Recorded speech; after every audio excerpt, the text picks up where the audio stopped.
Hello once again, it's the new Mutator. I'm going to be bringing you Game 3 in Week 4 of Myth Kickballers. This is the week where Thor and Renwood squared off. This map is called Lichen unto Death, um, and it's going to be on normal, so there's no reinforcements, although Renwood did want it. He did want reinforcements pretty badly, but some of the players in the game talked him out of it. I would have been curious to play reinforcements, to be honest, as I don't know if it's played very much, and I'd be curious to see how it plays. I know a lot of players are resistant to anything novel, but I don't know. It could have been fun. Could have been. It's not a guarantee, but it could have been interesting at the very least. So this is going to be the trade for Renwood. As we can see, no Thrall, or actually just two Thrall, but pretty heavy on archers. A couple of dwarves. Did he get a general? Yeah, it's right there. It's behind the flag there. Maximum warriors, and I think it's gonna have 4 goals for pus and then 4 goals for something else. I don't know. Maybe making duds with the dwarves and utilizing kind of dud bottles with pus combination there. Very different strat here for Thor. He's going to invest a little bit more into Thrall, which I think is a wise idea on a map such as this. Once again, he is only going to go for 2 dwarves as well, with the general here max out on warriors. And he's getting fewer archers, which I think is probably a good idea, as this is a pretty large map, and archers are great, but it is really spacious, and your units can just move around them. So I think not maxing out on archers is a pretty good idea here. And he is going to max out on goals. Once again, using 4 goals for pus, and the remaining goals might be a gold pack. I'm not really sure. We'll have to see. Probably for scouting, I would imagine he's going to use that. It is capture the flag, which is kind of interesting. It is probably what you think it is, where if your flag falls, you lose the game. So you need to hold onto your flag as long as possible. Ideally taking the opposing team's flag. As we can see here, I think this is Renwood drawing this. I'm not really sure who's drawing this, but yeah, I guess. Nope, this is Thor. He said, "Rush like this line on the map." And so when you get to this temple, the other thing about this map is there are these temples with these kind of, you can see this bush with the bubbles coming out, or this group of bushes, this foliage, and you can see that little thing that comes out of it periodically. What that does is it instantly heals whatever units are sitting on top of it, which is kind of a cool feature, but in order to reach it, you have to walk up these steps, and it takes you kind of out of the action. And there is I guess it's a 14-minute game. Once again, I think it's going to be the same units as in the previous games. So Thor, except for Valentine, I don't know, Valentine, who is going to be on Thor's team. So I guess he lost somebody and picked up another player, Valentine. So it's going to be Thor, Valentine, Gudini, Cremisi, High, Q, Funky, and Milkman. So his team is I don't know, is slowly evolving, I guess. Renwood's going to have Father Xmas Donsky, King Diamond, whom I'm not sure who that is. Myself, Professional Killer Sasper, and Sam the Butcher. So it seems like, I would say, just from looking at the teams, that Renwood's team is a little bit more balanced here, just because some of these players are kind of wild cards. Like, I don't know them very well on Thor's team, but he might have a better idea of their capabilities than I do. So I think we are going for kind of a dud bottle strategy with the pus here. That's what it looks like to me.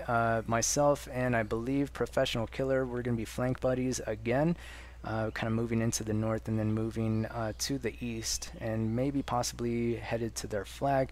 In the south we have these units here, and in the mid we have, what is this, Donsky over there. So these units are going to be Father Xmas with Donsky's goals and Father Xmas goals, and some more scouting units up ahead by Sasper. He's going to have these 4 warriors over there. And Q is going to come out to the middle Valentine's going to get there as well with Milkman, and then yeah, Thor is going to go for the gold pack, which very interesting. I think gold packs could be effective on this map. So in the north, we're not going to run into very much resistance. There are these units here, Kremisi with High and Funky, so I think we might be able to push on this. However, keep an eye on Kremisi because he's going to try to slip through, and it looks like he is going to run into Renwood, but at the same time, I'd say that Renwood really needs to stay on course. Like, he can't change course unless he wants to miss entirely. Like, look at this. Kremisi is just going through this pocket where nobody's able to detect his presence on our team. So, and then Renwood would have caught him, except that he didn't. And so, you know, it's interesting because I thought that Kremisi's presence was going to be noticed by Renwood on the overhead map, but I guess he wasn't looking at that. Perhaps he wasn't paying attention. I guess that was my fault. Perhaps I should have said something, but Kremisi is going to change direction and possibly move to the flag here. He does have a pretty sizable warrior pack, and Renwood, I think, is going to fall back to the flag, so maybe he is aware of that. Thor is going to move out with his gold pack, so I think between them they have more than enough melee to destroy the flag defense, and possibly Thor by himself might be able to take it out, especially if he has Pus or something equivalent. There's going to be a fight here between Sasper, Valentine, Q, and I don't know who else, Milkman. Gosh, a whole lot of people are involved with this. Renwood is going to try to utilize some throw-in here, some nice shots there. Taken out two. That was a pretty good shot by Renwood. But is it going to be enough? I seriously doubt it, as Kremisi is going to end up snaking his way down there. Meanwhile, up here in the north, we are kind of putting on the hurt, it looks like, on these units by Funky, and taking out some of their defense, although it looks like we lost an archer there. But we did take out one or two archers of theirs. In the process, High is going to try to defend, but at the same time, I think all of a sudden, Renwood realizes what's going on, and he is able to decimate, you know, to his credit, Thor's gold pack, but at the same time, Kremisi is arrayed in such a way as to make it very difficult for him to do anything. Oh, nice Pus there by Kremisi, taking out the flag defense, the dwarf there, as all of a sudden it's not looking like we're going to be able to do anything. All of a sudden, we have this massive gap between us and the opposing flag. As you can see, just too much distance, as Renwood is going to put up a valiant effort here and try to hold on for as long as he can, but there's just not enough time. There is this force over here, but just looking at the percentages, you know, we're down 6%. And even if we got there, like, you know, we had these units here, but we didn't have a dwarf, and there's all this thrall on the flag. Like, you really need a dwarf to be able to take out all that thrall. Like, just warriors isn't going to be able to cut it. You know, if we had archers, but we would need more time to sit there and focus down these thralls. So I think my analysis would be that we didn't have a very good trade for dealing with Thor's trade, because we only had two dwarves, and we didn't have enough melee to deal with Thor's melee. You know, if we lose our dwarves, we're screwed. We have a lot of archers, but archers need a lot of time to focus down, you know, high HP units like Thrall. So yeah, I think we were probably going to lose this game anyway. Looking at the numbers as well, even though it was sort of close, you know, we had about 50% of our units remaining at the end there.